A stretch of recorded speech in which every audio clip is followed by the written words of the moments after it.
തിരുവനന്തപുരം നഗരത്തിൽ നിന്ന് അധികം അകലെയല്ല. കാരണം ഏറ്റവും അധികം മാധ്യമപ്രവർത്തകരുള്ള നമ്മുടെ സംസ്ഥാനത്തെ വളരെ പ്രധാനപ്പെട്ട തലസ്ഥാന നഗരത്തോട് ചേർന്ന് കിടക്കുന്ന പ്രദേശം.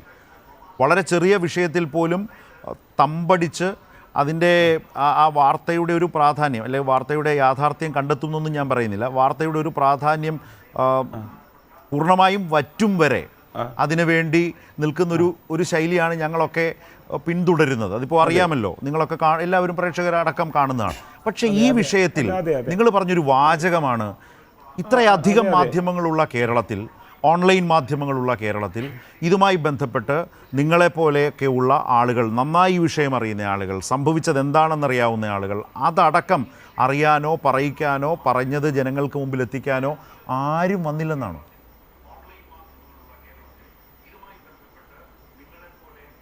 അല്ല, അത് വരില്ല, നമുക്കറിയാം. അത് നമ്മൾ കാണുന്നത് തന്നെയാണ്, അത് വരില്ല. കാര്യം എന്താണ്? ഡിവൈഎഫ്ഐയും കമ്മ്യൂണിസ്റ്റ് പാർട്ടിയുമാണ്.